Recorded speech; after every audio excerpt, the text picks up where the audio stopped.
नमस्कार, मैं हूं दीपक चौरसिया। आपकी सबसे पसंदीदा शो देश की बहस में आपका एक बार फिर स्वागत है।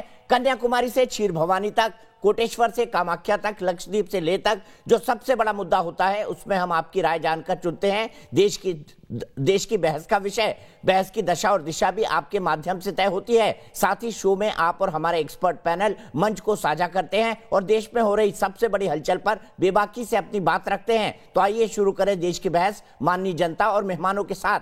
आपने देश की बहस का जो मुद्दा तय किया है वो है उत्तर से दक्षिण तक एहसान फरामोश कौन। इसे 88% लोगों ने वोट देकर देश की बहस का मुद्दा बनाना चाहा है। राहुल गांधी के दक्षिण भारत वाले बयान पर कांग्रेस दिन भर सफाई देती फिर रही है, मगर दिल्ली से अमेठी तक सियासी हमलों के केंद्र में कांग्रेस और राहुल गांधी ही रहे। नौबत तो यहां तक आ गई कि आनंद शर्मा और कपिल सिब्बल जैसे दिग्गज नेताओं ने राहुल की बात का खुलकर असहमति जताई। बीजेपी आरोपों के तीर चला रही है कि गांधी परिवार और कांग्रेस की विरासत की जड़ें यूपी से जुड़ी रही हैं। वही क्षेत्र राहुल को राजनीतिक रूप से सतही कैसे लगने लगा। राहुल पर बांटने की राजनीति का आरोप लग रहा है, मगर कांग्रेस डैमेज कंट्रोल के मूड में है। देश की बहस में हमारा आज का सवाल इसी से जुड़ा हुआ है। जब भी राहुल कुछ कहना चाहते हैं फंस जाते हैं। हाँ या ना में आप अपना जवाब दे सकते हैं। आप अपनी राय हमें अपनी वेबसाइट पर दे सकते हैं। आप हमारे मोबाइल ऐप को डाउनलोड कर सकते हैं, ट्विटर हैंडल का इस्तेमाल कर सकते हैं और फेसबुक पेज पर जाकर भी वोट कर सकते हैं।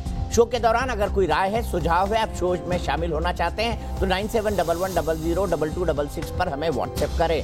सीधे अपने बड़े पैनल को इंट्रोड्यूस करता हूं। मेरे साथ doctor Sudhanshu Trivedi, member of parliament Rajya Sabha और भारतीय जनता पार्टी के वरिष्ठ प्रवक्ता जुड़ चुके हैं। डॉक्टर अजय आलोक, जेडीयू के नेता और राष्ट्रीय प्रवक्ता हमारे साथ हैं। चरण सिंह सप्रा साहब हैं, कांग्रेस के राष्ट्रीय प्रवक्ता हैं। तहसीन पूनावाला हैं, पॉलिटिकल एनालिस्ट हैं और गांधी परिवार के रिश्तेदार भी लगते हैं। सबसे पहले डॉक्टर त्रिवेदी जी, मैं आपके पास आना चाहूंगा। आपकी समझ तो बड़ी सतही है क्योंकि आप उत्तर प्रदेश से आते हैं। नहीं, देखिए, यही तो मुझे समझ में नहीं आ रहा है। एक हिंदी में कहावत होती है ना, पूत कपूत तो का धन संचय, पूत सपूत तो का धन संचय। हमारी समझ को तो छोड़िए, उन्होंने पंडित नेहरू, इंदिरा गांधी, राजीव गांधी और अपनी माता सोनिया गांधी जी की समझ को सतही बता दिया और इंदिरा जी को तो बहुत ही गलत सिद्ध कर दिया, क्योंकि वो तो एक बार चिकमंगलुरु से जीत के और फिर उत्तर भारत आ गई। सोनिया गांधी बेल्लारी से जीत के आ गई, तो पता नहीं क्यों मुद्दा सोच के फिर सतही के ऊपर आ गई। और मैं ये भी कहना चाहता हूं, बड़ी अच्छी बात है उनको केरल में मुद्दों का आभास हो रहा है। ये वही तो केरल है ना जिससे सबसे पहले गैर कांग्रेसी सरकार 1957 में बनाई थी, ये मैं समुद्रीपात के नेतृत्व में। और यही वो केरल है जहां कांग्रेस ने सबसे पहले बर्खास्त किया था उस सरकार को। और चलिए कोई बात नहीं, उन्हें मुद्दा समझ में आया। तो ये किसान आंदोलन जिस काम के लिए हो रहा है, एपीएमसी एक्ट, वो तो केरल में है ही नहीं, जड़ मूल से नहीं है, फिर भी किसान खुशहाल है, उन्हें रिफ्रेशिंग एयर समझ में आ रही है। ये मुद्दा क्यों नहीं समझ में आ रहा है राहुल गांधी जी को? उन्हें समझना चाहिए कि उत्तर भारत के किसान तो सतही आंदोलन कर रहे हैं। गहराई में तो मुद्दा ये है कि पीएमसी एक्ट की जरूरत ही नहीं है, परंतु हकीकत यह है कि उन्हें ना उत्तर से वास्ता है ना दक्षिण से वास्ता। वास्तविकता में तो उन्हें देश से ही वास्ता कम है। हर 6 महीने में तो विदेश भाग जाते हैं। आपने देखा ना वो कितने कर्तव्यनिष्ठ, कर्तव्य परायण हैं कि आज के समय में जब लोग अपने माँ बाप को भी, वृद्ध माँ बाप को ओल्ड एज होम में छोड़ देते हैं, वहां वो अपनी नानी की सेवा करने के लिए 7 समुद्र पार गए और 25 दिन सेवा करके वापस लौटे। तो उन्हें तो आधुनिक श्रवण कुमार कहा जाए तो भी कोई अतिशयोक्ति ना होगी। और जहां तक उत्तर और दक्षिण भारत के विभाजन की बात है, तो मैं उन्हें याद दिला देना चाहता हूं, उन्होंने भारतीय संस्कृति नहीं पढ़ी होगी। हमारे धर्म शास्त्रों में लिखा है, उत्तरम यद समुद्रस्य दक्षिणम च हिमाद्रि वर्षम यद भारत नाम भारतीय संतति। यानी जिसके उत्तर में हिमालय और दक्षिण में सागर है वह भारतवर्ष है और उसके सभी रहने वाले भारतीय हैं, उसकी संतति भारतीय। अब इसमें भी उनको ऊपर नीचे सतही गहरा नजर आ रहा है। तो इस समझ की व्याख्या तो मुझे लगता है राहुल गांधी जी स्वयं कर सकते हैं। जो एक कहावत है ना, ऐसा समझ जो समझे खुदा, या तो खुद ही समझाएं या खुदा समझाए। तो अब न खुद है न खुदा है, तो मैं सोचता हूं चरण सिंह सप्रा जी समझा दें। चरण सिंह सप्रा साहब समझाइए। उन्होंने अपने गांधी परिवार के अग्रज जितने भी रहे सबकी समझ पर सवाल उठा दिए, क्योंकि सभी तो नॉर्थ इंडिया की राजनीति करते रहे।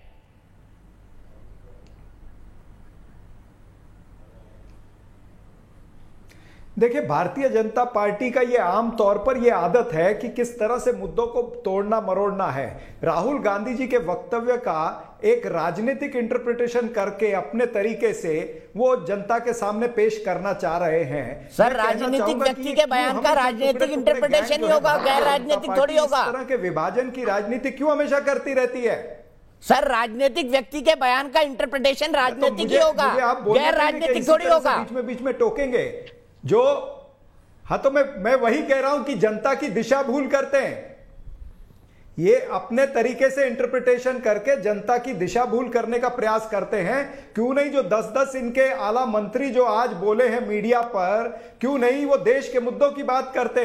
क्यों नहीं वो महंगाई की बात करते, बेरोजगारी की बात करते? क्यों नहीं वो पेट्रोल और डीजल की बात करते? जो पेट्रोल शतक छू रहा है, डीजल 90 पर आ गया है, आज बेरोजगार है नौजवान, जो आज एसएससी के इम्तिहान, जो एसएससी कमीशन के जो इम्तिहान हुए उसमें 14,000 नौकरियों के लिए 1,500 लोगों के आवेदन आए हैं।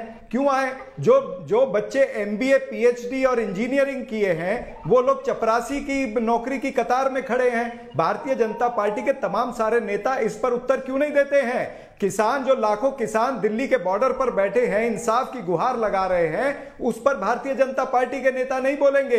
अगर 1.5 लाख लोग कोरोना की वजह से मर गए हैं भारत के अंदर, अगर कोरोना को टैकल करने में ये सरकार विफल रही है तो उसके ऊपर वो नहीं बोलेंगे। बाबा राहुल गांधी पर बात कर ले, गोलियां हैं सर, ये तो रोज बात हो जाएगी। पहले आज राहुल जी के बयान पर बात कर ले। ये तो इनका चाल चरित्र और चेहरा है, मुद्दों पर बात नहीं करनी है इन्होंने, ये विषय है। सप्रा जी, ये तो बताइए राहुल गांधी क्या कहना चाहते थे? पर इनको बात किसको नहीं करनी सही है, कह रहे हैं? आपको भी नहीं करनी है, किसकी समझ को सही कह रहे हैं ये तो बता दीजिए मुझे। किसकी समझ को सही कह रहे हैं राहुल गांधी? आपकी, मेरी, अमेठी वालों की, रायबरेली वालों की, लखनऊ वालों की, इस तरह से नहीं, भोपाल वालों की, किसकी समझ को सही कह रहे हैं? भारतीय जनता पार्टी को मुद्दों की राजनीति करनी चाहिए। आपके पास जवाब नहीं है। कहना था कि आपके पास जवाब नहीं है। मुद्दों की राजनीति करनी चाहिए। चरण सिंह सप्रा साहब किसको सही कह रहे हैं? आपके पास जवाब नहीं है। नहीं, जवाब आप की बात नहीं, बताइए, स्पेसिफिक जवाब दीजिए। भारतीय जनता पार्टी समझ देश को के सही मुद्दों कह पर रहे हैं? बात नहीं करना चाहती है, वो इन मुद्दों को सामने लेकर के आना चाहती है। वो जर्सी गाय के मुद्दे को सामने लेकर के आएगी चुनाव के अंदर। वो डॉक्टर मनमोहन सिंह पर भद्दी टिप्पणी करेंगे चुनाव के अंदर। वो देश के अभी राहुल गांधी की बात हो रही है, चरण सिंह सप्रा साहब, वो ज्यादा सशक्त, अभी राहुल गांधी की बात हो रही है तुलना में। इस तरह के वक्तव्य ये करेंगे, ये जनता को बहकाने का कार्यक्रम है, ध्यान भटकाने का कार्यक्रम है, जनता की दिशा भूल करने का कार्यक्रम भारतीय जनता पार्टी का है। लेकिन देश के असली मुद्दों से हम ध्यान को भटकने नहीं उसका भी ठीक रहा, बीजेपी पर फोड़ो। सवाल यह है, सुधांशु जी एक्सप्लेन क्यों नहीं कर पा रहे सप्रा साहब कि राहुल गांधी ने किसको सतही कहा? वो दाएं बाएं सबकी बात कर रहे हैं, लेकिन राहुल गांधी के बयान को टच नहीं कर रहे हैं। देखिए, अब बिल्कुल मैं मुद्दे की बात करता हूं। एपीएमसी एक्ट केरल में नहीं है, तथा कथित काला कानून लागू मैंने तो राहुल गांधी फिर जी भी के वो भाषण किसान का तर्क खुशहाल पूरा कैसे आपको समझा दिया। ये अब मुद्दा हमें आपको समझाना समझ में चाहिए। आए तो मैं क्या करूं? अरे मान्यवर, मैं तो सिर्फ ये कह रहा हूं, केरल एक ऐसा राज्य है जहां मंडी का कानून नहीं है, किसान मंडी का कानून, फिर भी वो इतना खुशहाल है कि राहुल गांधी जी को बड़ी ताजी हवा महसूस हो रही है। तो ये मुद्दा क्यों नहीं समझ पा रहे हैं? ये बताइए, उनको क्यों नहीं समझ में आ रहा? या फिर उन्हें कुछ ऐसा महसूस हो रहा है केरल में नया, क्योंकि ऑल इंडिया भाई केरल का किसान इसलिए खुशहाल है क्योंकि केरल के अंदर जो है वो 90% क्रॉप जो है वो कैश क्रॉप होती है। केरल के अंदर वो मुद्दे नहीं है जो पंजाब, हरियाणा या पश्चिम उत्तर प्रदेश के किसानों के मुद्दे हैं। तो फिर दोनों की तुलना कैसे हो गई भाई? हाँ, तो कैश क्रॉप है वहां पर आपको ये भी याद दिला दूं कि बिहार के एग्रीकल्चरल सेक्रेटरी ने क्या लिखा नरेंद्र मोदी जी को। बिहार के एग्रीकल्चर सेक्रेटरी ने क्या लिखा नरेंद्र मोदी जी को कि बिहार का जो किसान है वो आज इसलिए पीड़ित है क्योंकि बिहार के किसान के लिए व्यवस्था नहीं है, मंडियां नहीं है, इनको एमएसपी देनी चाहिए। ये बिहार के सेक्रेटरी ने खुद लिखा है प्रधानमंत्री कार्यालय को। समझ वाले राज्य की बात करिए। और बिहार में तो आज विधान परिषद में राहुल गांधी जी के खिलाफ निंदा का प्रस्ताव तक आ गया। एग्रीकल्चरल सेक्रेटरी ने प्रधानमंत्री कार्यालय को क्या लिखा है क्या उन्होंने ये नहीं कहा कि यहाँ पर देखिए, आप बोल रहे थे, मैंने हस्तक्षेप नहीं किया, मैं आपकी समस्या सप्रा साहब सुन लेते हैं ना। सप्रा साहब, आपको भी पूरा वक्त मिला, उनको भी पूरा वक्त मिलना चाहिए। आप अपने टर्न पे बोलिए, दर्शकों को भी बेहतर लगे। तो अब मैं ये कहना चाह रहा हूं कि आपने जिस सतह की बात कही समझ में नहीं आया। अरे वहां गए थे तो एक और मुद्दा गहराई से समझ लेते। राहुल गांधी जी केरल गए थे। ये लव जिहाद, ये संघ भाजपा की देन नहीं था। केरल के मुख्यमंत्री वीएस अच्युतानंदन ने यह शब्द कहा था। और आपके कार्यकाल में जब कांग्रेस की सरकार थी, तब केरल हाईकोर्ट में केरल एसटीएफ ने एक रिपोर्ट सबमिट की थी, जिसमें 5000 केसों का हवाला देकर यह निष्कर्ष निकाला गया था, यह स्वाभाविक नैसर्गिक पार का विषय नहीं, 1996 में बनी योजना का अंग है। अब यह मुद्दा भी उनको केरल में जाके समझ में नहीं आया। न किसान का मुद्दा समझ में आ रहा, न किसी का। और उनको कौन सी चीज अच्छी लग रही, शायद ऑल इंडिया मुस्लिम लीग का जो बीफ का वो करते हैं पार्टी सड़क पे, वो अच्छी लग रही है, या प्रोफेसर जोसेफ के हाथ काट दिए गए उसके बाद उनकी पार्टी शांत रही, उनको वो अच्छा लग रहा है। तो ये मेरी समझ से परे है कि उन्हें क्या अच्छा लग रहा है और क्या नहीं अच्छा लग रहा। देखिए, मैं एक बात कहूँ दीपक जी, तहसील जी और चरण सिंह सापरा जी की समस्या जानते क्या है? हमने सुनी होगी, आलोक जी को भी याद होगी, कालिदास की कथा। जब कालिदास प्रारंभ में बुद्धिमान नहीं थे, मैं दूसरा शब्द नहीं प्रयोग करना चाहूंगा, तो उनको कुछ पंडित लेके गए थे, उन्होंने बोलना नहीं, बस आप से इशारा करते रहना, हम सारी व्याख्या करते रहेंगे। पर कालिदास बोल दे तो फिर उसके बाद कितना बड़े से बड़ा विद्वान पंडित हो, उसके लिए उसका बचाव करना असंभव हो जाता है। और आज ऐसे ही बोले हुए कालिदास के बचाव में मुझे तहसीन पूनावाला जी और चरण सिंह सापरा जी दिखाई पड़ा। तहसीन, मुझे बताइए, राहुल को तो आप इतनी अच्छी तरह समझते हैं, यहाँ पर सतही कौन है?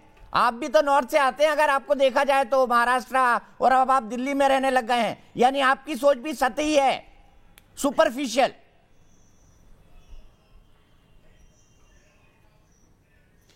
दीपक जी, सबसे पहले तो सुधांशु जी की मैं बहुत ज़्यादा इज्जत करता हूँ। सुधांशु जी मुद्दे की तय पर हमेशा जाते, मुद्दे की डिटेल में जाते, लेकिन कभी कभी कुछ चीज़ें भूल जाते। तो मैं बता दूँ, उन्होंने केरला पे कहा कि वहाँ पे मंडी का कानून नहीं है, लेकिन सुधांशु जी आपके दर्शकों को ये बताना भूल गए कि केरला में एमएसपी फ्रूट्स और वेजिटेबल्स पे भी मिलता है। भारत में एक ही सूबा, एक ही राज्य जहाँ पर मिलता है, इसलिए वहाँ के किसान भी नाराज है और वो आना चाहते हैं, लेकिन इनको मोदी जी की सरकार गुजरात में रोक रही है बॉर्डर्स पर। अब दूसरी बात, देखिए दीपक जी, मैं आपकी भी बहुत इज्जत करता हूँ, आप जानते हैं मैं व्यक्तिगत तौर से आपकी बहुत रिस्पेक्ट करता हूँ। अगर मैं कहूँ कि दीपक जी वाकई एक बेहतरीन एंकर है जो मुद्दों की डिटेल में जाते, इसका मतलब ये नहीं कि मैं किसी और एंकर की बुराई कर रहा हूं, इसके मतलब है कि मैं आपकी तारीफ कर रहा हूं। हाँ, ये अलग बात है कि कभी आपने डिटेल में नहीं गए, जब माननीय मोदी जी इंटरव्यू में आपको कहे कि कैसे प्लेन्स क्लाउड के पीछे छुप सकते हो, रेडार डिटेक्ट नहीं करते, लेकिन वो कभी कभी हो जाता है। लेकिन अगर मैं आपकी तारीफ कर रहा हूं, मैं किसी की बुराई नहीं कर रहा हूं। अगर मैं कह दूं सुधांशु जी वाकई बहुत अच्छे प्रवक्ता है, इसका मतलब ये नहीं मेरे भाई संबित भाई अच्छे प्रवक्ता नहीं है या गौरव भाटिया अच्छे प्रवक्ता नहीं है। तो आप ये तुलना क्यों कर रहे हैं? तुलना इसलिए हो रही है, जैसे चरण सापरा ने बिल्कुल सही कहा, आज मोदी जी ने सेंचुरी मारा। नहीं, गुजरात की बात नहीं कर रहा हूं जहां हिटलर की तरह उन्होंने एक स्टेडियम अपने नाम पे किया, मैं पेट्रोल की बात कर रहा हूं। तो इसमें डिबेट नहीं होना है। तो आप देश का विभाजन करो, देश में आप डिवाइडिंग वाले मुद्दे बनाओ, और जो चीज राहुल गांधी ने नहीं कहा वो उसके मुख में डालकर आप करो। ये तो बीजेपी का चाल चेहरा और चरित्र है। नहीं, मैं समझ नहीं पाया सुपरफिशियल क्यों कहा उन्होंने। आपने भी नहीं एक्सप्लेन किया कि सुपरफिशियल क्यों कहा। आप खुद गोल गोल गोल जलेबी घुमाते रहे, और अंत में मैं अगर आपसे पूछूं आपने क्या बोला, इसका क्या निष्कर्ष है, तो तहसीन पूनावाला वो भी नहीं समझा पाएंगे। बिल्कुल समझा पाओगा क्या इसमें? क्या मैंने कहा अगर मैं दीपक भाई की तारीफ करूं तो इसका मतलब नहीं कि कोई और एंकर खराब है। अगर मैं कहूं सुधांशु जी हर डिबेट के डिटेल में जाते, इसका मतलब ये नहीं बीजेपी के अगले प्रवक्ता नहीं जाते। मैं अगर आपकी तारीफ करता हूं, इसका मतलब नहीं मैं किसी और को नीचे डाल रहा हूं। आप राहुल गांधी का स्टेटमेंट मेरे सामने है, आप मुझे बताओ उन्होंने कहा उत्तर प्रदेश के बारे में एक शब्द खराब कहा? उन्होंने सिर्फ ये कहा नॉर्थ इंडिया और साउथ इंडिया की राजनीति अलग है। तो अलग तो है, महाराष्ट्र की और गुजरात की राजनीति अलग है, जहां से चरण आता है। आपने वो गाना सुना है? और टाइम्स नाउ अलग चैनल है, समझने वाले समझ गए, ना समझे जो अनाड़ी है। तो आपने वो गाना सुना है तहसीन पूनावाला? समझने वाले समझ गए हैं, ना समझे वो अनाड़ी है। अजीब राहुल गांधी का बयान समझने वाले समझ गए। अजय आलोक जी को लाना चाहूंगा। अजय आलोक जी, राहुल गांधी का बयान क्या दीपक भाई, जलेबी की एक तरह लाइन, सीधा है? एक लाइन, एक जितनी लाइन, दीपक जलेबी भाई। तहसीन पूनावाला बनाने की कोशिश कर रहे हैं अजय आलोक जी। फोकस खुद हंसी आ रही है डिफेंड करते करते तहसीन पूनावाला को, राहुल गांधी जी के बयान को खुद हंसी आ रही है उनको डिफेंड करते मैं करते। आप पे स्माइल कर रहा हूं। मैं आप मुझे- नहीं नहीं, वैसे हंसते रहना चाहिए, हंसना बहुत अच्छी बात है, हंसते रहना चाहिए, हंसना बहुत अच्छी बात है। डॉक्टर अजय आलोक, नहीं, मैं बहुत हंसता हूं। मैं इसलिए हंस रहा था दीपक भाई, 1 मिनट की इजाजत। नहीं, तहसीन मुझे भाई माननीय या चरण मोदी जी का सिंह- बयान याद आ चरण रहा था, सापला जब उन्होंने साहब- कहा हवाई जहाज रेडार से छुपते क्लाउड्स में। मुझे ये बात याद आ रही थी। सॉरी आलोक भाई।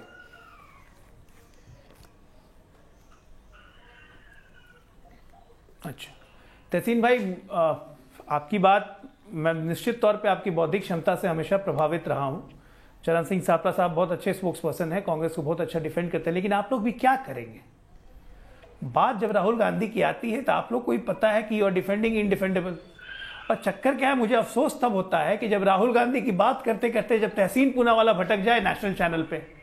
अभी आपने क्या बोला कि केरल के भी लोग आना चाहते हैं, केरल आ नहीं पा रहे हैं क्योंकि गुजरात की सरकार गुजरात रोक आता है देती रास्ते में। मेरा अपना ज्योग्राफी का ज्ञान 10वां तक पढ़ा था मैंने, ज्योग्राफी 10 तक। मैं सोचने लगा गुजरात कि कहाँ केरला जाता से है, आने में केरल से आने गुजरात में, की भाई। सरकार कैसे रोकेगी? तो मुझे लगा कि शायद कुछ स्टेट का नक्शा उक्शा बदल गया होगा, तो मैं इंडियन मैप देख रहा था। वही केरला से आने में ये गुजरात की सरकार कैसे रोकेगी तहसीन भाई? ये होता है राहुल गांधी इफेक्ट। देखिए कहां गुजरात कहां केरल, ये राहुल गांधी इफेक्ट है तहसीन मैं आपको भाई। बताऊं। अब क्या मैं जवाब कीजिएगा? दे दूं चरण इसका? सिंह साहब आलोक भाई, साहब जवाब इतना दे दूं? बड़ा अब ये बड़ा नई ज्ञान ट्रेन है। चलाएंगे, जवाब दे दूं? ये नई बार ट्रेन बार चलाएंगे जो इसका केरल से काम गुजरात करेंगे, होते हुए हम दिल्ली आएगी। कमाएंगे, अप्रैल में आएंगे, सुनिएगा, मई में आएंगे। नई ट्रेन चरण सिंह चलेगी साहब केरल से बोले जा रहे गुजरात हैं, होते हुए दिल्ली। इमली। सुन लीजिएगा अभी। इसका मैं जवाब दे दूं? इसका मैं जवाब दे दूं? इफेक्ट है, राहुल गांधी इफेक्ट प्लीज, है। मैं जवाब दे साहब देता हूं। साहब 1 मिनट, लगातार 10 सेकंड लगेगा। 10 सेकंड लगेगा। मैं जवाब दे देता हूं। वो कंफ्यूज करते आप जरूर जवाब दीजिएगा, वो कंफ्यूज करते आप जरूर जवाब आपने दीजिएगा। आरोप लगाया, जवाब चरण सिंह साहब ने कहा, चरण सिंह साहब ने कहा, बिल्कुल, एक मिनट। 10 सेकंड। केरला से, अरे चरण सुनिए, सिंह सुनिए साहब सर। ने कहा, चरण सिंह साहब ने कहा केरला कि से- लगातार दीपक भाई पूछ रहे थे। अरे मैं, आप जवाब दे दीजिएगा ना, 1 मिनट, मैं अपनी बात तो खत्म कर लूं। मैं ओपनिंग कर रहा हूं भाई, ओपनिंग तो करने अच्छा, आप दीजिए दे मुझे।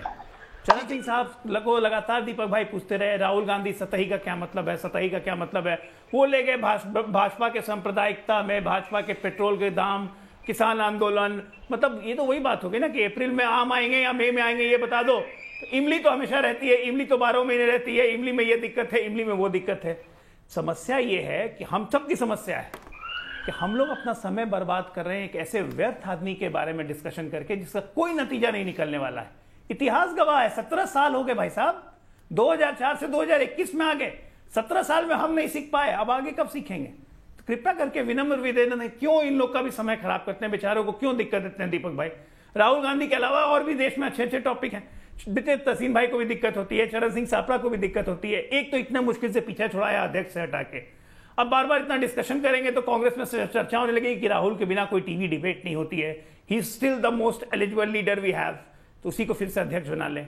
क्यों देश की 125 साल पुरानी पार्टी को बर्बाद करने पे हम लोग लगे हुए हैं? छोड़ दीजिए राहुल गांधी को, बख्श दीजिए उनको अपने हाल ठीक पे। है, वैसे मैं एक और राहुल को बुला रहा हूं शो के अंदर, पर वो राहुल गांधी नहीं है, राहुल गुप्ता है गोरखपुर से। राहुल गुप्ता गोरखपुर से मेरे एक दर्शक जुड़ गए हैं। राहुल जी, मैं आपसे जानना चाहता हूं, आपके नाम रांची के राहुल गांधी ने जो बातें कही है कि उत्तर भारत के लोग सतही होते हैं, क्या आप सहमत है उनसे?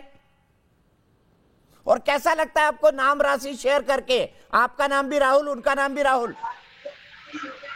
नहीं सर, ऐसा दीपक भाई, ऐसी कोई बात नहीं। राहुल बहुत अच्छे होते हैं, लेकिन गलत तरह से भ्रामक प्रचार कर रहे हैं। भारतीय जनता पार्टी के प्रवक्ता जो है स्मृति ईरानी जी, अपने गिरेबान में झांक कर पहले देखें कि जनता कितना परेशान चल रही, बढ़ती हुई महंगाई और देश में हो रहे लगातार बलात्कार, बच्चियों के बलात्कार, उसको देखते हुए स्मृति ईरानी जी को आज सोचना चाहिए कि पूर्व के मंत्रियों को, पूर्व के प्रधानमंत्रियों को चूड़ी पहनाने का कार्य करती थी। आज वो अपनी गिरेबान में झांके और गिरेबान में झांक कर बतावें कि क्यों चूड़ी मोदी जी नहीं पहन सकते, उनको भी पहनाने का कार्य करना चाहिए था स्मृति ईरानी जी को। आप अलग ही ट्रैक पे चले गए राहुल भाई, अब डिस्कस क्या कर रहे हैं आप, बात क्या करने लगे? कोई बात नहीं, आपकी राय में सीधे सुधांशु जी के पास चलता हूं। सुधांशु जी, कहीं पे निगाह है, कहीं पे निशाना था राहुल गांधी का, या वाकई ये स्लिप ऑफ टंग आपको लगता है?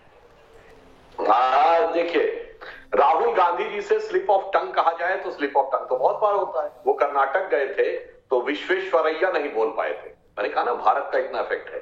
वो राजस्थान गए थे तो वहां के बहुत बड़े किसान नेता रहे कांग्रेस के, चौधरी कुंभाराम, उनके नाम पे अशोक गहलोत सरकार ने एक योजना चलाई थी, तो वो कुंभाराम योजना को कुंभकर्ण योजना बोल गए थे। तो इतनी जबरदस्त उनकी स्लिप ऑफ टंग है। अब क्या कहा जाए, स्लिप ऑफ टंग कहा जाए या समझदारी ना समझदारी कहा जाए, वो तो अलग बात है। परंतु जैसे कि अभी अजय आलोक जी ने कहा कि तहसीन जी से मैं एक बात कहना चाहता हूं, फ्रूट एंड वेजिटेबल पे एमएसपी है केरल में, पंजाब में है क्या? क्यों नहीं है पंजाब में? पंजाब में तो आप या जरूरत नहीं है वहां? अगर जरूरत नहीं है तो केरल में क्यों जरूरत है? अगर दोनों जो है जरूरतें अलग अलग हैं तो पूरे देश के लिए आप कैसे कह रहे हैं कि साथ एक ही प्रकार का रूट होना चाहिए? इस बात का जवाब दे दें। अभी कानून की बात करें, चरण सिंह सापरा जी बता दें, पंजाब में अगर किसान कॉन्ट्रैक्ट फार्मिंग का नियम है या नहीं, हाँ या ना? हाँ। और उसमें अगर कॉन्ट्रैक्ट का उल्लंघन करता पाया जाएगा 5 साल तक की सजा हो सकती है किसान, 5 साल तक की जेल हो सकती है। हमारे कॉन्ट्रैक्ट में किसान को कोई सजा नहीं है। काला कानून कौन 5 साल जेल में डालने वाला है? ये अब ये मुद्दा नहीं समझ में आ रहा है राहुल गांधी जी के, तो इसके लिए क्या करें? अब चाइना को लेकर वो भिड़ गए थे, अब जब से चाइना की फोटो आने लगी कि वो सब जोरा झंडा उठा के बाहर चले आया, अब वो मुद्दा नहीं उनको समझ में आ रहा है। तो इसलिए मेरा ये मानना है कि इनको स्वयं विचार करना चाहिए कि ये क्या कहना चाह रहे हैं। और एक और बात सुनिए, केरल तो चुना, समझ लीजिए केरल तो नहीं चुना ना, वायनाड क्यों चुना? जरा उसका भी रीजन बता दें। वहां पे कौन सा मुद्दा समझ में आया? तहसीन जी और चरण सिंह सापरा बता दें कि केरल में जाके उनकी नजर सीधे वायनाड पे क्यों पड़ी, तिरुवनंतपुरम या किसी अन्य जगह पे क्यों नहीं पड़ी? अगर इस पर भी वो कुछ प्रकाश डाल दे तो शायद बेहतर रहे। वायनाड क्यों बताइए तहसीन पूनावाला? क्योंकि वहां पर माइनॉरिटी मेजॉरिटी में है। चीज के जवाब देखिए, इसका जवाब क्योंकि वहां पर माइनॉरिटी मेजॉरिटी में है। देखिए दीपक भाई, मैं आपकी बहुत तारीफ कर रहा हूं। दोबारा से आप गलत फैक्ट दे रहे हो। वहां पे माइनॉरिटी मेजॉरिटी में नहीं है, 51% वहां पर हिंदू है। लेकिन हम उस फैक्ट पे नहीं जाएंगे, हम कुछ और मुझे बात करना है, क्योंकि मुझे हिंदू मुसलमान का डिबेट नहीं करना है। आलोक भाई बहुत अच्छे प्रवक्ता है, मैं भी उनकी बहुत तारीफ करता हूं, लेकिन आज उन्होंने भी रिसर्च नहीं किया है। केरल से दिल्ली जाने के लिए नेशनल हाईवे 66 लगता है, जो महाराष्ट्र से होते गुजरात तक जाता है। और केरल के किसानों को गुजरात के बॉर्डर पे, महाराष्ट्र और गुजरात के बॉर्डर पे गुजरात की पुलिस रोक रही है, बड़ोदरा पे। दूसरी बात, सुधांशु जी ने कहा कि यहां पर जो पंजाब में काला कानून था जिसके तहत कॉन्ट्रैक्ट फार्मिंग में भुगतान ना हो तो किसान जेल में जाए, वो जो कानून पास हुआ 2013 में भारतीय जनता पार्टी की सरकार थी, इसको कैप्टन साहब ने ओवरटर्न किया है और माननीय राष्ट्रपति कोविंद जी ने अब तक उसको साइन नहीं किया है। उसका जवाब दे दे।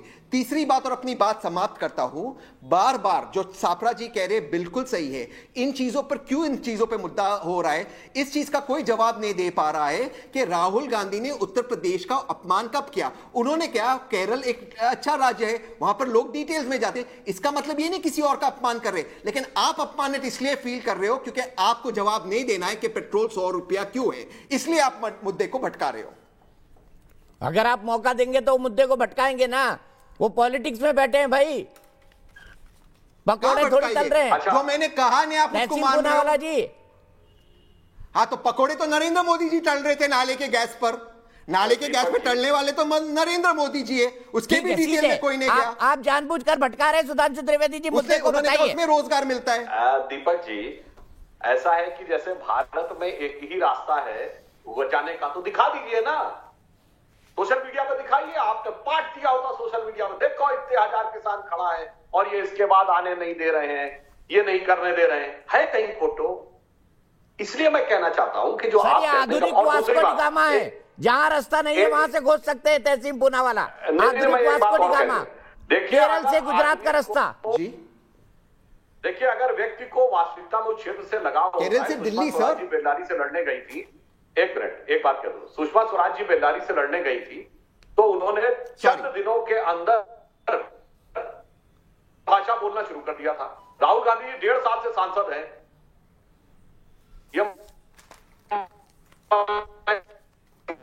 भी बोल लेती है, हिंदी फ्लुएंट बोल लेती है, मगर आप इनसे पूछे इतना लगाव है तो मलयालम के 4 शब्द बताए। अच्छा, वहां का सबसे बड़ा आचार्य कौन हुआ ये बताएं कि सबसे बड़ी हस्ती कौन हुई।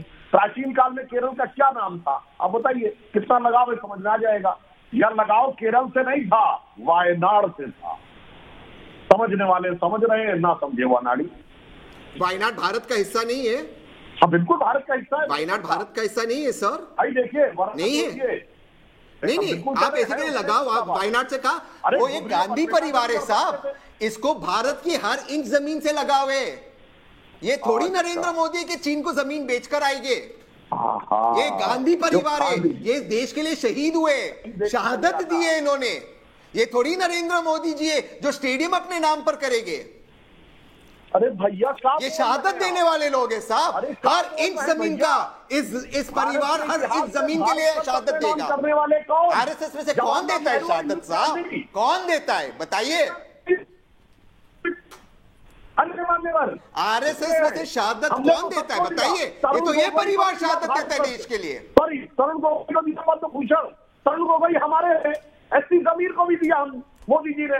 एससी जमीर हमारी पार्टी के हैं, आपकी पार्टी के तरुण गोगोई। आपने सरदार पटेल को दिया, डॉक्टर अम्बेडकर को दिया। हाँ, इंदिरा जी और नेहरू जी ने अपने को अर्पित कर दिया, अपने प्रधानमंत्री रहते हुए खुद को भारत रत्न दी। और नेहरू जी, मोदी जी के नाम पे स्टेडियम नहीं है। क्यों नहीं बोल रहे हैं कि सरदार पटेल के नाम का परिसर है? बताइए, आपने कोई सरदार पटेल के नाम पे अंतर्राष्ट्रीय स्तर का परिसर बताया हो? 70 साल के मोदी जी के नाम पर स्टेडियम है, ठीक उसी तरह जैसे 1933 में हिटलर ने अपने नाम पे स्टेडियम किया था। अच्छा ये बताइए, देश में सबसे बड़ा खेल का पुरस्कार कौन सा है तहसील जी? आप तो बहुत अच्छे मित्र हैं। राजीव गांधी खेल रत्न पुरस्कार। राजीव गांधी खेल रत्न, राजीव गांधी खेल रत्न, क्योंकि वो आदमी इस मुल्क के लिए शहीद हुआ था। क्योंकि वो आदमी इस मुल्क के लिए शहीद हुआ था। उसके उनके पाक शरीर को तिरंगा में लपेटा गया, वो तिरंगा जिसका अपमान गोलवलकर जी ने किया था। भारत रत्न देना है, भारत रत्न खेल में नहीं दिया जाता तो नियम परिवर्तित करके करेंगे। यानी राजीव गांधी खेल रत्न पुरस्कार बेकार। और वही भारत रत्न नियम बदल के देने वाले सचिन तेंदुलकर के ऊपर हम जांच बिठाएंगे। है ये तो समझना होगा। सचिन तेंदुलकर पे जांच बिठा रहे, सापरा इधर है, पूछिए उसको, नहीं बिठा रहे। ये फेक न्यूज है। तो बोला क्यों था? फेक न्यूज है। बोला क्यों था? सचिन पे कोई जांच नाना पटोले ने बोला क्यों था? अनिल देशमुख ने बोला क्यों था? सीधे अजय आलोक जी के पास चलता हुआ। अजय आलोक जी, अनिल देशमुख ने बात कही थी ना कि जांच होगी, किस आधार पर एक ट्वीट लिखा गया? सुधांशु जी आपका शुक्रिया, आपके लिए बार बार रिक्वेस्ट आ रहा है कि सुधांशु जी को छोड़ दिया जाए। अजय आलोक जी बताइए, जांच की आदेश हुए थे या नहीं हुए थे अनिल देशमुख की तरफ से? नहीं, अनिल देशमुख ने जांच के आदेश दिए थे, मुख्यमंत्री जी के कहने पे दिए थे, उद्धव जी के कहने पे। तो पूरा देश जानता है, मुद्दा उस बात का नहीं है। ये बार-बार तहसील पूनावाला जी या सापड़ा जी जो कह रहे हैं कि इस मुद्दों पे बात होनी चाहिए, इस मुद्दों पे बात होनी चाहिए, तो मतलब ये क्या इमरजेंसी है क्या कि दीपक जी का एडिटोरियल अब कांग्रेस ही तय करेंगे? जो एडिटोरियल जनता ने तय किया उस मुद्दे पे बात करने बैठे हैं यहाँ पे। और दूसरी बात, उन्होंने साफ साफ जब अपने भाषण में कहा कि उत्तर भारतीय की राजनीति में पिछले 15 वर्षों से वहां पे सांसद रहा और यहाँ पे आके मुझे एकदम बिल्कुल रिफ्रेश लगता है और वहां पे बहुत सतही बात है, यहाँ पे लोग मुद्दों को समझते हैं, तो इससे बात कहाँ रह गई? साफ साफ बोलिए ना कि उत्तर भारत में आप हारने के बाद वो कसक और वो पीड़ा आपने जाके वायनाड में निकाली कि यहाँ पे मुझे रिफ्रेशिंग लग रहा है। लेकिन ये एक बात बताइए जरा, अगर यही मानसिकता आपकी है तो अगली बार 2024 में अगर वायनाड से हार गए तब रिफ्रेशिंग होने कहां जाएंगे? इटली? ये सवाल तो होगा ना। यहां भारत बराबर है, चाहे वायनाड हो चाहे अमेठी हो, लेकिन क्या किसी क्षेत्र के लोगों का अपमान करना जायज है, वो भी एक नेता के द्वारा जो 3 बार 4थी बार का सांसद हो? मुद्दे की बात यह है, इस बात पे कुछ बोलने से आप भागते क्यों हैं? आप ही के नेता कपिल सिब्बल, आनंद शर्मा, इन लोगों ने तो खुलेआम बोला कि मतदाताओं का सम्मान करना होगा, सभी जगह के मतदाता बराबर है। फिर आप लोग क्यों सम्मान नहीं कर रहे हैं? क्यों कैसे व्यक्ति को डिफेंड कर रहे हैं जिसने गलती की? आप बोलिए ना कि हाँ उनका ये मतलब नहीं था तो वो कोई बात भी होती। आप उनको डिफेंड करने में लगे हुए साहब। आपसे पूछा जा रहा है आम, आप बोल रहे हैं इमली, तो स्वाभाविक है आप पे प्रश्न उठेगा कि खाता ना वही जो राहुल गांधी कहें वही सही। ये मानसिकता मत रखिए कांग्रेस पार्टी की। ठीक है, चरण सिंह सप्रा साहब से जवाब लूंगा, लेकिन उससे पहले इंट्रोड्यूस कर दूं, गोपाल अग्रवाल जी मेरे साथ जुड़ गए हैं, तनवीर अहमद मेरे साथ जुड़ गए हैं जेडीयू से, सुशील पंडित जी जुड़ गए हैं। चरण सिंह सप्रा, आम को इमली क्यों बता रहे हैं आप?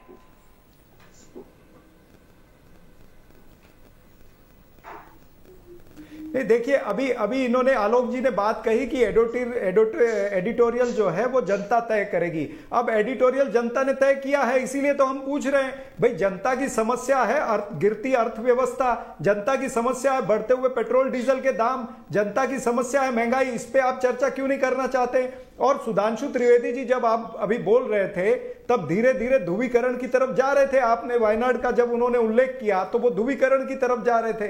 तो यही तो राहुल गांधी जी कहते हैं कि राजनीति का धर्म होना चाहिए, धर्म की राजनीति नहीं होनी चाहिए, एकीकरण की राजनीति होनी चाहिए, ध्रुवीकरण की और विभाजीकरण की राजनीति नहीं होनी चाहिए। यही बातें तो हम कहते हैं, ये जनता के बीच ले जाने वाले मुद्दे हैं जिस पर भारतीय जनता पार्टी बात नहीं करना चाहती। और अब फिर आलोक जी ने कहा था कि देश में और भी मुद्दे हैं, तो वही तो हम कह रहे हैं कि देश में और भी मुद्दे हैं, आप यही मुद्दे पर चर्चा क्यों करना चाहते हो? इसी मुद्दे को तोड़ मरोड़ करके भारतीय जनता पार्टी के राहुल गांधी है, किसी को डिस्कशन मत करवाइए, यही हम कह रहे हैं। तो देश के मुद्दों पर चर्चा हो, आप बोल दीजिए राहुल गांधी पे डिस्कशन नहीं करें आज के बाद। मैं ये कह रहा हूं कि देश, आपने खुद कहा देश के मुद्दों पर, आपने खुद कहा कि देश के मुद्दों पर, मतलब राहुल गांधी देश का मुद्दा नहीं है, देश के मुद्दों पर चर्चा होती है तो आप भाग क्यों रहे हैं? राहुल गांधी के मुद्दे पर चर्चा करिए ना, चर्चा करिए कि किसान, जो बिहार का किसान है, ठीक है, मैं सवाल ले जाता हूं आपका, क्या राहुल गांधी पर बहस होनी चाहिए? गोपाल अग्रवाल जी बताइए,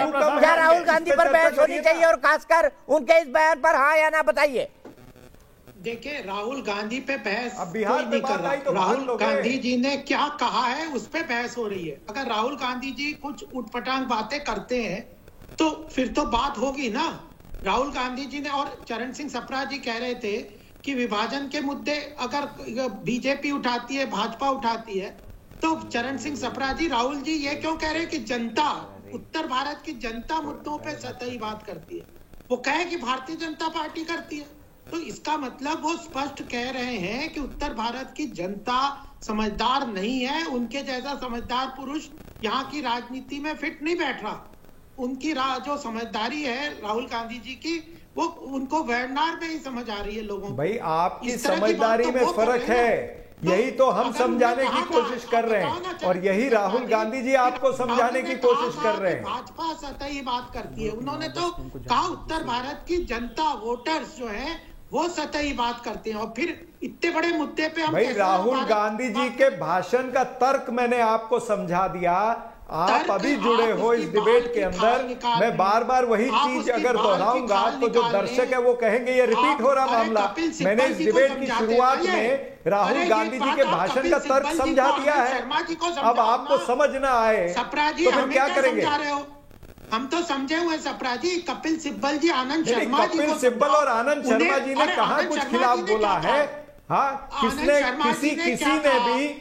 ने भी किसी मतदाता का अपमान तो किया ही नहीं है, ना राहुल गांधी जी ने अपमान किया है, ना किसी और ने अपमान किया है। भारतीय जनता पार्टी का यही समझ की बात है कि आप इसको इस तरह से पेश करना चाहते हो कि ये कहीं ना कहीं अपमान हो रहा है मतदाताओं का, तो ये षड्यंत्र में आप कामयाब नहीं होंगे। इस षड्यंत्र में दुनिया को डाल करके आप असली मुद्दों से दूर जाना चाहते हो। मैं बहस को थोड़ा सा आगे ले जाता हूँ, मेरे एक दर्शक के पास चलता हूँ, जबलपुर। अमित शुक्ला मेरे साथ जुड़ गए हैं। अमित शुक्ला जी, क्या आप राहुल गांधी के बयान को जायज मानते हैं? दीपक जी नमस्कार, और बाकी सारे पैनलिस्ट को भी नमस्कार। राहुल जी तो मतलब एक अजीबोगरीब स्थिति में हैं। वो यूपी से बाहर हुए तो भाईलैंड में चले गए, भाईलैंड से बोर हो जाते हैं तो थाईलैंड चले जाते हैं, थाईलैंड से बोर होते हैं तो माईलैंड चले जाते हैं, माता जी की लैंड, है ना। और देश के ये मुद्दे हैं या देश की समस्या है, अब तो इस पे विचार होना चाहिए, क्योंकि इनके बयान जो हैं वो इतने खतरनाक होते हैं कि कभी पाकिस्तान उसको लेके यूएन चला जाता है, कभी चाइना के अखबार इनके बयान छापते हैं, ये बता देते हैं 12,000 किलोमीटर या 1200 किलोमीटर चाइना अंदर आ गया, उस हिसाब से दिल्ली भी चली गई चाइना के पास। और दूसरी चीज, ये भस्मासुर बन चुके हैं, और देश के लिए तो बाद में, अपनी पार्टी के लिए बन चुके हैं, क्योंकि इनके बयान जो हैं, अब जैसे ये हाल का बयान जिसपे अपनी बहस हो रही है, अब इनका कहना है कि उत्तर भारत के जो वोटर हैं वो अपरिपक्व हैं, मूर्ख हैं, बुद्धिहीन हैं, उस टाइप की बात कर रहे हैं। भाई 70 साल में 50 साल तो इनके परिवार को इसी उत्तर भारत ने वोट देके जिताया, तो मतलब इनकी सरकारें कैसे थी? अभी जी आप एक मिनट रहिए, आप ही के सवाल को आप फ्रेम में बने रहिए, आप ही के सवाल को चरण सिंह सप्रा साहब के पास लेकर चलता हूं। चरण सिंह सप्रा साहब बता रहे हैं साफ साफ, अमित शुक्ला जी हमारे दर्शक वो कह रहे हैं कि राहुल गांधी अपनी पार्टी के लिए भस्मासुर हो गए, आप मानते हैं उनकी बात को?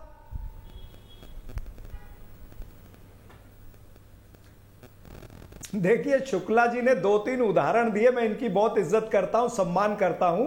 अगर पिक एंड चूज वाले मुद्दे बताएंगे तो मैं भी बताऊंगा कि नरेंद्र मोदी जी ने विदेश में जाकर के कहा था कि 600 करोड़ लोगों ने मुझे चुन करके दिया है, तब उसके ऊपर ये शुक्ला जी क्यों नहीं कुछ बोल रहे हैं? अमित शाह ने जब महात्मा गांधी को चतुर बनिया कहा था तो उसके ऊपर शुक्ला जी ने क्यों नहीं उनका विरोध किया? इसी तरह से नरेंद्र मोदी जी ने जब देश की सेना का अपमान किया, ये कहा कि हमारा व्यापारी सैनिक से ज्यादा मेहनत करता है, तब शुक्ला जी क्या सोए हुए थे? तो ऐसे पिक एंड चूज करेंगे तो नरेंद्र मोदी ने डोनाल्ड ट्रंप को डोनाल्ड ट्रंप भी बोला था, तो डोनाल्ड ट्रंप क्यों बोला उन्होंने, इस पर भी चर्चा होनी चाहिए। क्या इस देश का मीडिया और इस देश के लोग इन्हीं विषयों पर चर्चा करने के लिए बैठे हैं? क्या शुक्ला जी खुश हैं पेट्रोल 100 रुपए प्रति लीटर हो गया? क्या शुक्ला जी खुश है 90 रुपए प्रति लीटर डीजल हो गया है? क्या शुक्ला जी खुश हैं कि आज जीवन आवश्यक वस्तुएं महंगी हो गई हैं? ये सब बातें हैं, चर्चा ये करनी है कोरोना से लोग मर रहे हैं, कोरोना फिर बढ़ रहा है, और ये जाकर के कोरोना का कोरोनिल जो फर्जी दवा है, फर्जी बाबा की फर्जी दवा का उद्घाटन और ब्रांड एम्बेसडर बनने इनके मंत्री जाते हैं, तब शुक्ला जी को अच्छा लगता है क्या? चलिए ठीक है शुक्ला जी, आपकी बात का जवाब चरण सिंह सप्रा ने दिया, लेकिन मैं बहस को आगे बढ़ाता हूं। अफसोस मेरे पास आपके पास इतना ही वक्त है। सुशील पंडित जी क्या कहेंगे राहुल गांधी के इस बयान पर?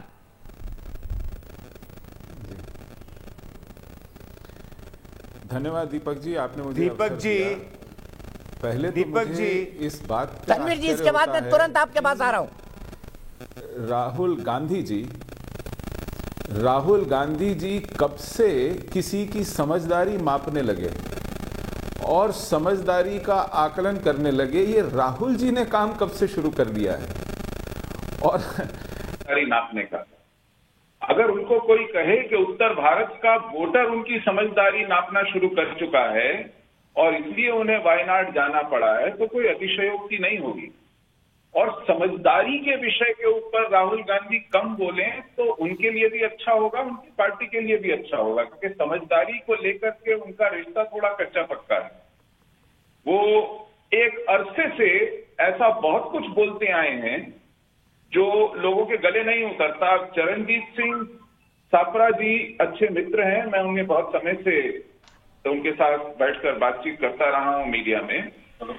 वो कहीं गहरे डुबकी लगा के कुछ 4-5 उदाहरण जुटा लाए हैं जो कि कभी जुबान फिसलने से या आंकड़ों के हेरफेर से कोई 600 मिलियन की जगह 600 करोड़ कह दे और उसे वो लपक के बैठ जाएं और राहुल गांधी जी के जो ग्रंथनुमा गलतियां हैं उनके समकक्ष रखें, तो कुछ अटपटा लगता है। क्योंकि ये एक बार नहीं हुआ, लपके थे इसलिए राहुल जी जब मुंह बोलते हैं, जब उन्होंने, और ये कोई आंकड़ा नहीं है, ये उनका बड़ा जिसको कहते हैं गुथा हुआ और बड़ा पका पकाया निष्कर्ष है। वो अपनी कॉन्स्टिट्यूएंसी अमेठी, अपना गृह प्रदेश उत्तर प्रदेश और जिन राज्यों में पूरा सफाया हो गया उस गंगा पट्टी के बारे में बोल रहे हैं जहां उनकी जमानतें नहीं बचती हैं, जहां उनकी पार्टी का टिकट लेने के लिए लोग ढूंढने पड़ते हैं, वहां के विषय में कह रहे हैं। भूल जाते हैं कि ये वही क्षेत्र है जहां से उनके परनाना, दादी, पिता सब चुन के आते रहे। उन्हें आत्मनिरीक्षण करना चाहिए कि हम कहां रह गए। ठीक है, यहीं से बात को आगे बढ़ाते हैं और सीधे तनवीर भाई के पास चलता हूं। तनवीर भाई मुझे बताइए, क्या वाकई नॉर्थ इंडिया के लोग सतही होते हैं जैसा राहुल गांधी कह रहे हैं और साउथ इंडिया वाले ज्यादा समझदार?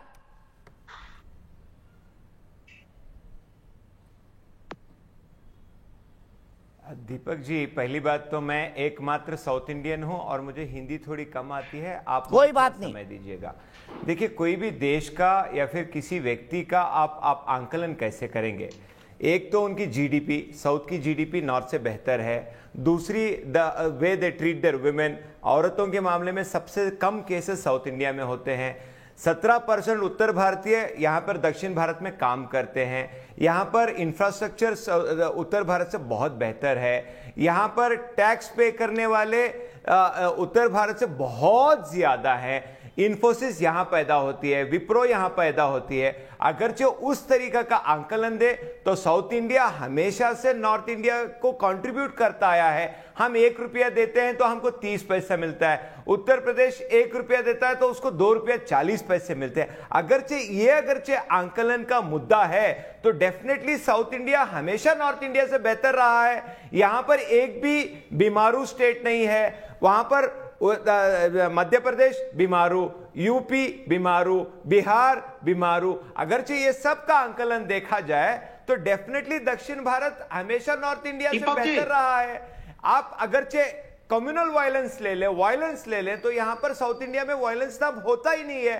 तो अगरचे ये अगर राहुल गांधी का मुद्दा है, अगर कंपैरेटिव देखा जाए तो साउथ इंडिया बेहतर है। मगर साउथ इंडिया का इंसान नॉर्थ इंडिया से बेहतर है ये मैं नहीं मानता, क्योंकि पूरा भारत एक अभिन्न अंग है और पूरे भारत की हमको इज्जत करनी चाहिए। और राहुल गांधी को आप मुद्दा लेके क्यों बैठ गए? अगर आप मुद्दा लेना है तो नरेंद्र मोदी जी को लीजिए, अमित शाह को लीजिए। पेट्रोल पे फेल, एनआरसी पे फेल, देश को चाइना के साथ भिड़ाने में फेल। अगरचे बात करनी है तो नरेंद्र मोदी के फेल्यूर्स के बारे में बात कीजिए। राहुल गांधी तो फेल लीडर है। हम दक्षिण भारतीय नॉर्थ इंडिया के हम दक्षिण भारतीय, मतलब आप मान रहे हैं कि राहुल गांधी एक फेल लीडर हैं? आप मान रहे हैं कि राहुल गांधी एक फेल लीडर हैं? कांग्रेस चाहिए तनवीर भाई, रीजनल पार्टीज में आप मान रहे हैं कि राहुल गांधी एक फेल लीडर हैं? Definitely Rahul Gandhi fail leader है। इस चरण सिंह सापरा साहब, अब तो आपको जो है डिस्टिंक्शन भी मिल गया है कि राहुल गांधी एक फेल लीडर है, मगर उनकी बात सीरियस है। फेल्ड लीडर है राहुल गांधी, क्या कहेंगे चरण सिंह सप्रा साहब? पास नहीं होता है। तनवीर अहमद को खुद का लेवल देखना चाहिए कि वो किस लेवल पर है। मात्र एक राज्य के अंदर एक पार्टी का नेतृत्व कोई कर रहा है, कोई पार्टी कर रही है तो वो कोई राष्ट्रीय पार्टी नहीं होती है। आज कांग्रेस पार्टी के कम से कम 4 राज्यों में सरकार है भाई साहब, और हर राज्य के कई मुख्य राज्यों में हम विपक्षी दल हैं। और इंदिरा गांधी पास्ट लीडर थी, राजीव गांधी जी ग्रेट लीडर थे, हम मानते हैं। राजीव गांधी जी ग्रेट लीडर थे। नेहरू साहब ने देश को 0 जीडीपी से 4% जीडीपी पे लाया। दिखाने का भी समय आ गया है। आप एक सेकेंड नहीं देखिए, आप है ना, यही प्रॉब्लम है कांग्रेस का। जब आप पर्सनल अटैक नहीं, आप मेरे से उलझना चाहते हैं या बीजेपी से उलझना चाहते हैं, पहले ये तय करिएगा। नहीं आती और वो भाषा मुझे शोभा भी नहीं। अच्छा चलिए, मैं सीधे अनुराग भदौरिया के पास चलता हूं। खामोश बैठे हुए अनुराग भदौरिया अच्छे नहीं लगते। अनुराग भदौरिया जी, ये 2 लड़के साइकिल पर चढ़े थे, साइकिल हो गई पंचर। अब ये दूसरा लड़का बोल रहा है पहले लड़के से कि देखिए आपके यहाँ के वोटर तो अपरिपक्व थे, तो आप मानते हैं उत्तर प्रदेश के वोटर अपरिपक्व हैं, जैसा राहुल गांधी ने कहा है? देखिए, एक बात तो आपको माननी पड़ेगी कि भारतीय जनता पार्टी बहुत होशियार है। जिस तरह से बड़ी देर लगा दी है पता करने में आपने। नहीं, सुनो तनवीर भाई, बड़ी देर लगा दी पता करने में कि बीजेपी होशियार है। हाँ, बहुत होशियार है, वो लड़ाना जानती है। जैसे तनवीर भाई और देखिए बीजेपी अपने कांग्रेस के प्रवक्ता को लड़ाई दे रही है आपस में, और पंडित जी को पता ही नहीं उनको बोलना क्या है। नहीं, और पंडित, और सुनिए, अरे मैं कांग्रेस की प्रवक्ता, सॉरी कांग्रेस के प्रवक्ता, बोलने दीजिए, बीच में टोकिए मत। कांग्रेस को आपस में लड़ा दिया। और पंडित जी तो इतनी लंबी बातें करते रहे, अभी तक लंबी बातें उन्होंने मारी पंडित जी ने, लेकिन पंडित जी ये नहीं बता पाए कि वो जरा सी सरकार की बुराई कर लेते कि पेट्रोल की कीमत किसने बढ़ाई है। पेट्रोल में किसान की मौत हुई है, 150 किसानों के बारे में क्या बीजेपी ने एक बार भी संवेदनाएं व्यक्त की? पंडित जी आप ही करते थे, विषय राहुल गांधी ने तय कर दिया है और बहस उस विषय पे है, तो आप विषय से क्यों भटकेंगे? पुराना रिकॉर्ड बजाने लग गया है अनुराग भदौरिया, पुराना रिकॉर्ड बजाने लग गए। आज का रिकॉर्ड बजाइए, आज का रिकॉर्डिंग नहीं किया आपने कोई? नहीं, क्योंकि किसान देश का विषय नहीं है। सही कह रहे हैं, बेरोजगारी आज का विषय राहुल गांधी है। किसान हमेशा से विषय है देश का, आज का विषय राहुल गांधी है। बिल्कुल सही कह दीपक जी, महिलाओं का विषय। प्रणाम पंडित जी, प्रणाम। कि कितना गिरोगे पंडित जी, विषय से भटक गए आप। आज का विषय राहुल गांधी है। इतना ना बीजेपी की चापलूसी में गिर जाओ कि आप हिंदुस्तान के किसानों को भी आप आतंकवादी बता देंगे, किसान को खालिस्तानी बता देंगे, किसने बताया आतंकवादी? अन्नदाता को आप बता देंगे। चापलूसी में पीएचडी आपकी है डॉक्टर साहब, कमाल की चापलूसी में पीएचडी आपकी है हुजूर। ऐसे व्यक्ति चापलूसी में, साइकिल की चापलूसी में पीएचडी आपने कर रखी है, और जिस विषय के ऊपर परीक्षा होनी थी उस विषय पर रहिए। आप सिलेबस से बाहर जा रहे हैं डॉक्टर साहब, सिलेबस से बाहर जा रहे हैं आप। यहाँ पे लगातार आप उस सवाल का जवाब दे रहे हैं जो प्रश्न। वैसे मैं पूरे पैनल को एक बात कहना चाहूंगा, अनुराग भदौरिया जब पढ़ाई करते होंगे रट्टा बहुत बढ़िया मारते होंगे। सुशील पंडित जी आपने सुना है ना, रट्टा मारना रट्टा बहुत बढ़िया मारते हैं, रट्टा बिल्कुल रट्टा मारते हैं अनुराग भदौरिया जी, शानदार रट्टा मारते हैं। अच्छा रट्टा, पेट्रोल की कीमत बोलना रट्टा है, पेट्रोल की कीमत की बात करना रट्टा। गजेंद्र त्रिपाठी लखनऊ आपके शहर से जुड़ गए। गजेंद्र त्रिपाठी जी कैसा रट्टा मारते हैं हमारे अनुराग भदौरिया भाई, बताइए जरा। अरे मैं बताऊं अपना दीपक साहब, अनुराग भदौरिया जी मेरे साथ ही LLB कर रहे हैं लखनऊ यूनिवर्सिटी से। अभी पढ़ रहे हैं आपके साथ वो? बिल्कुल बिल्कुल बिल्कुल, अभी हमारी मुलाकात जल्दी हुई थी, शायद मुझे पहचान रहे होंगे अनुराग जी। दिखाइए भाई, अनुराग जी को दिखाइए। रट्टा अच्छा मारते ना अनुराग भदौरिया जी? जी जी जी बिल्कुल, अनुराग जी जो है अभी हमारी मुलाकात इनसे हुई थी, और शायद रट्टा अच्छा मारते हैं अनुराग जी। बिल्कुल पुरानी बातों को फिर से कहने में सक्षम है, ये पुरानी बातों को रिपीट करते हैं। मैं मुद्दे पे आता हूँ दीपक जी, कि राहुल जी दक्षिण भारत और उत्तर भारत को जो बांटने की बात कर रहे हैं, मैं पूर्व सैनिक होने के नाते ये कहना चाहूंगा, ये उनके इस बयान से सैनिकों का मनोबल डाउन होता है। इस तरह के बयान उनको नहीं करने चाहिए। जब हम लोग फौज में थे तो केरल, तमिलनाडु और इवन आसाम और कश्मीर, सारी भी लोग एक साथ एक टेबल बैठ के खाना खाते थे और देश की रक्षा करने के बारे में हम लोग चर्चा करते थे। इस तरह की उनकी बयान, जब तक वो अमेठी के सांसद तब तक जो है उत्तर भारत बहुत अच्छा था। अब उत्तर भारत से जाने के बाद में उनके लिए उत्तर भारत जो है एक अलग देश हो गया है। तो इस तरह के बयानबाजी से राहुल जी को बचना चाहिए, ठीक है। बात हो रही है देश की बहस में राहुल गांधी के बयानों पर। क्या राहुल गांधी ने उत्तर भारतीयों का अपमान किया है ये कहकर कि उनकी समझ सतही होती है? राहुल गांधी ये बात अपनी कॉन्स्टिट्यूएंसी केरला के अंदर कह रहे थे, और इसी दौरान उन्होंने एक बात और कही। उन्होंने कहा था कि अगर हम सत्ता में आए तो नया फिशरीज यानी मत्स्य पालन का एक नया मंत्रालय खोलेंगे। लेकिन मैं क्या बताता हूं आपको, सबसे पहले पैनल को इंट्रोड्यूस कर देता हूं, उसके बाद इस सवाल को जो मेरे हाथ में है दिखाऊंगा। चरण सिंह सापरा साहब कांग्रेस से मेरे साथ है, मेरे साथ तनवीर भाई है जो कि जेडीएस से मेरे साथ है, सुशील पंडित जी मेरे साथ एक पॉलिटिकल कमेंटेटर के तौर पर जुड़े हैं, गोपाल कृष्ण अग्रवाल जी बीजेपी के स्पोक्स पर्सन की तरह, और अनुराग भदौरिया जी समाजवादी पार्टी के स्पोक्स पर्सन की तरह। सप्रा साहब मैं आपको दिखाता हूं ये पत्र, लोकसभा, ये है 2 फरवरी 2021, अनस्टार्ट क्वेश्चन नंबर 28। पूछने वाले राहुल गांधी हैं। पूछा गया है government of India ministry of fisheries, जिस मंत्रालय को वो बनाने की बात कर रहे थे उसी मंत्रालय से वो सवाल पूछ रहे थे। और सवाल उन्होंने पूछा है किसके बारे में वो भी बता देता हूं, fisheries infrastructure and aquaculture development fund. और बकायदा मंत्री जी ने 2 पेज का जवाब दिया है कि हाँ तमिलनाडु जहां पर आपने मंत्रालय बनाने की बात कही है कि हम फिशरीज का मंत्रालय बनाएंगे, वहां पर भी लगभग 722.78 करोड़ रुपए डेवलपमेंट फंड के तौर पर खर्च हुए हैं। सवाल यह है राहुल गांधी को यह भी नहीं पता जो सवाल वो पूछ के गए हैं उसका जवाब तक राहुल गांधी को नहीं पता कि भाई डिपार्टमेंट ऑफ फिशरीज तो ऑलरेडी काम करती है, मिनिस्ट्री ऑफ फिशरीज तो ऑलरेडी काम कर रही है। ऐसे कैसे देश चलाएंगे राहुल गांधी? ये सबूत के तौर पर यह सवाल मेरे पास है। Unstarred question number 28। देखिए दीपक जी, मैं आपको बताऊं कि अगर नहीं मैं समझता हूं सवाल आपके पास है, लेकिन अगर श्री राहुल गांधी जी अगर फिशरीज की बात करते हैं, अगर वहां के मछुआरों की बात करते हैं, तो ये पूरी कोस्टल बेल्ट है। क्या मछुआरों के सवालों के जवाब नहीं उठाने चाहिए? क्या अगर राहुल जी कहते हैं कि मिनिस्ट्री को सशक्त करना चाहिए, मिनिस्ट्री बनाएंगे, मिनिस्ट्री तो बनी हुई है और फिशरी में जितने काम है वो तमाम सारे काम होने चाहिए। अगर वो फिशरमैन की आवाज तो बनी हुई है ना, तो क्या जब मिनिस्ट्री बनी हुई है तो वो कौन सी मिनिस्ट्री और बनाएंगे ये बताइए। आवाज को, मछुआरों की आवाज को नहीं उठाया जाए? क्या उनके मुद्दे चाहे वो मुंबई की कोस्टल लाइन है या फिर वो तमिलनाडु की कोस्टल लाइन है, मुंबई से केरल से तमिलनाडु समझ रहे सप्रा साहब, समझना नहीं चाहते। मछुआरों के विषय मुझे एक बात बताइए, जब मिनिस्ट्री बनी हुई है, के विषय उठाए हैं और वो कहते हैं कि इसको और मिनिस्ट्री बनी हुई है तो राहुल गांधी कौन सी मिनिस्ट्री बनाएंगे, ये तो समझाइए। बात हो गई ना, जिस तरह से मैंने आपको कहा कि डोनाल्ड ट्रंप और डोनाल्ड ट्रंप की बात मैंने आपको थोड़ी देर पहले बताई थी कि नरेंद्र मोदी जी ने डोनाल्ड ट्रंप को डोनाल्ड ट्रंप कहा, तो ये उसी तरह का सवाल आप पूछ रहे हैं। देखिए, आप एक गंभीर मीडिया है, गंभीर मीडिया को देश के गंभीर प्रश्न पूछने चाहिए। आप देश के गंभीर मीडिया होने के बाद भी जो विषय गंभीर नहीं है, राहुल गांधी कह रहे हैं कि मैं मत्स्य पालन का मंत्रालय बनाऊंगा और मत्स्य पालन के मंत्रालय से ही सवाल पूछ रहे हैं। यह गंभीर सवाल नहीं है कि राहुल गांधी की जानकारी इतनी कमजोर क्यों है?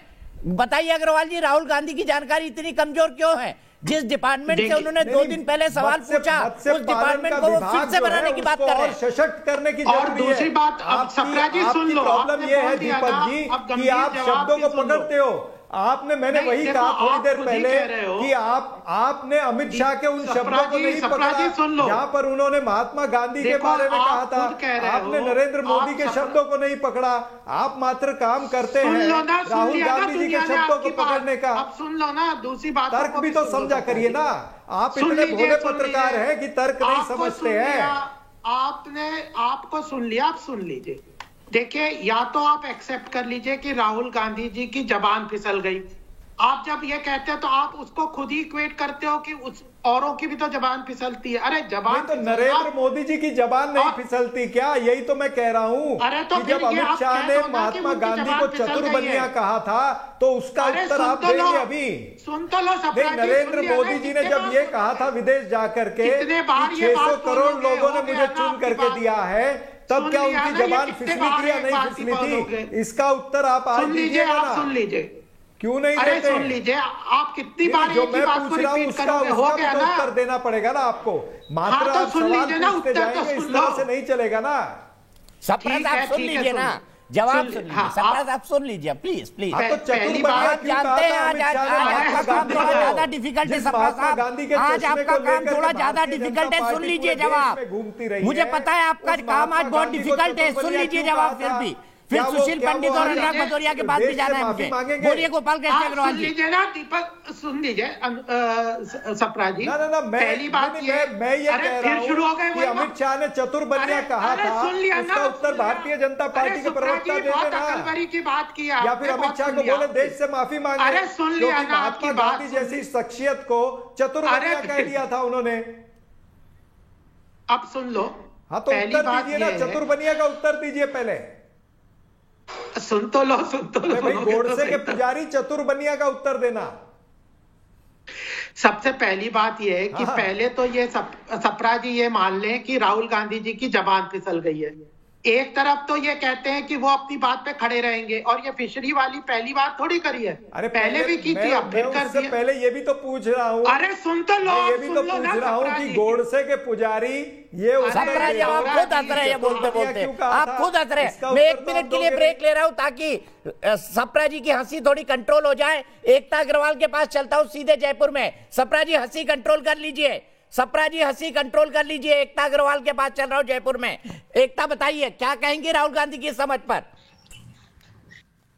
देखिए, पहले तो मैं राहुल गांधी जी आपसे कहना चाहूंगी कि जब जब आपके मुखार बिंद से शब्दों की वर्षा होती है तो आपकी पार्टी का बंटाधार होना निश्चित ही है, लेकिन मुझे या भारत देश की किसी भी जनता को यह फर्क नहीं पड़ता कि आप अपने पार्टी का बंटाधार करें या उद्धार करें, या आपकी इच्छा पर निर्भर करता है। परंतु भारत देश या भारत देश का कोई भी नागरिक ये कतई बर्दाश्त नहीं करेगा, क्योंकि हमारा भारत देश एक अखंड भारत देश है। वहां पर उत्तर भारत और दक्षिण भारत को बांटने की और डिवाइड एंड रूल की जो आपकी सोची समझी, जो आपकी साजिश है, या ये मैं ये कहूँ कि ये छोटी सी जो आपकी राजनीतिक सोच है, उसके लिए आपको भारत का कोई भी नागरिक, चाहे वो उत्तर भारत के मेरे भाई हो या दक्षिण भारत के मेरे भाई हो, कतई आपको माफ करने वाले नहीं है। ये पूरा एक भारत देश का अपमान है।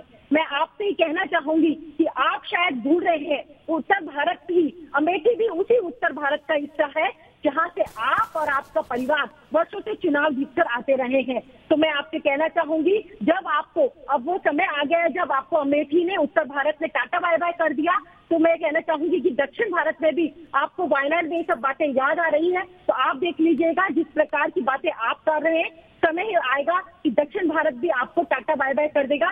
मुझे बहुत ही शर्म आती है कि हमारा भारत देश एक लोकतांत्रिक भारत देश है, वहां पर आप एक राजनीतिक पार्टी का प्रतिनिधित्व करते हैं और इस प्रकार की सोच रखते हैं। इसके लिए भारत देश का कोई भी नागरिक आपको माफ करने वाला ही नहीं है। और यहाँ तक कि मैं कहना चाहूंगी कि आप भारत में रहते हुए पाकिस्तान के एजेंट के रूप में काम कर रहे हैं और भारत देश को बार बार बांटने का वक्तव्य देते हैं और काम करते हैं, जिसके लिए भारत की कोई भी जनता। शुक्रिया एकता जी, शुक्रिया एकता जी, बड़े कठोर शब्दों में एकता जी ने अपनी बात कही है। लेकिन उससे पहले सप्रा साहब कुछ कहना चाहते हैं। जी सप्रा साहब बोलिए। इनका उत्तर दे दूं? हाँ बिल्कुल दीजिए। देखिए, मैं आदरणीय महिला जो अभी बोल रही थी, मैं उनसे यह भी पूछना चाहता हूं कि आपका गुस्सा तब कहां गया था जब भारतीय जनता पार्टी के नेता श्मशान और कब्रिस्तान की बात कर रहे थे, जब दिवाली रमजान की बात हो रही थी, जब लव जिहाद की बात हो रही थी, लेकिन लव विकास की बात नहीं करती भारतीय जनता पार्टी। तो आप जितना उत्तेजित होकर अभी प्रश्न पूछ रही हैं राहुल जी के बारे में, उतने उत्तेजित होकर नरेंद्र मोदी जी को प्रश्न क्यों नहीं पूछते हैं? हम तो यही चाहते हैं कि प्यार की राजनीति होनी चाहिए, लेकिन भारतीय जनता पार्टी नफरत और बंटवारे की राजनीति करती है। ठीक है, अनुराग भदौरिया जी, अनुराग भदौरिया जी, क्या उत्तर प्रदेश के लोगों की समझ कम है? उसके बाद मैं सीधे गोपाल कृष्ण अग्रवाल जी के पास आऊंगा। क्या उत्तर प्रदेश के लोगों की समझ कम है, जैसा राहुल गांधी कह रहे हैं? वैसे दीपक जी, आपके यहाँ जितने भी हमारे माननीय जनता आती है, ऐसा लगता है कि सब संपन्न हैं, उन्हें कोई दिक्कत नहीं है। गैस के दाम अगर 52 रुपए बढ़ गए तो हमारी आदरणीय महिलाओं को कोई दिक्कत नहीं है। जो आते हैं उनको वो चिंता ही नहीं करते, लगता है वो सब रईस लोग हैं, उनको कोई दिक्कत नहीं है। डीजल पेट्रोल के दाम बढ़ रहे हैं, वो बोलते नहीं है। बच्चे स्कूल जा रहे हैं, फीस दे पा रहे हैं कि नहीं दे पा रहे। तो लगता है कि जितने भी दर्शक आते हैं, ये दर्शक सब बहुत संपन्न हैं। तो मेरी गुजारिश है, कुछ ऐसे दर्शक आए जो बेचारे परेशान भी हों, जिनको आर्थिक तंगी से जूझ रहे हो, वो सही बात बताएंगे। ये सब मुझे लगता है सबके पास संपन्न है। हम आपको बुलाते हैं ना, कोई चर्चा ही नहीं करते। तंगी से जूझ रहे हैं। ना वो महंगाई बोलते हैं, ना पेट्रोल डीजल बोलते हैं, ना गैस पे बोलते हैं, ना किसानों पे बोलते हैं। वो बोलते नहीं है, वो आते ही शुरू हो जाते हैं विपक्ष पे हमला करना। तो मुझे लगता है तनवीर भाई, कंक्लूडिंग कमेंट आपका गोपाल अग्रवाल जी, हम इसीलिए बुलाते हैं, ऐसे लोग बुलाइए बुलाते हैं, उस वर्ग का प्रतिनिधित्व करते हैं। तनवीर भाई एक मिनट आ रहा है। गोपाल जी, तनवीर भाई एक बात कहना चाहते हैं कुछ। देखिए अनुराग जी, डेफिनेटली मुद्दे हैं, मुद्दों पर सवाल होना चाहिए, पर राहुल गांधी बड़े नेता हैं। मेरी जबान फिसल सकती है और मेरे कांग्रेस के जो मित्र हैं उनकी जबान फिसल सकती है। जो बड़ा नेता है, जो उतने बड़े खत का है, उनके पापा प्राइम मिनिस्टर, उनकी दादी प्राइम मिनिस्टर, परदादा प्राइम मिनिस्टर, इतने साल राजनीति करने के बाद हमारे में कहा जाता, हमारी यूनिवर्सिटी में लंदन में कहा जाता था, यू शुड बी इधर वेल रेड और वेल फेड।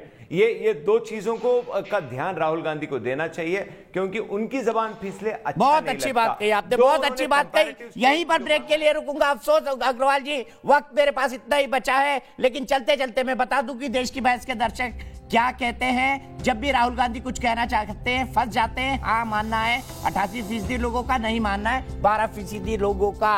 देश की बहस में आज के लिए इतना ही, लेकिन न्यूज नेशन पर खबरों का सिलसिला लगातार जारी है।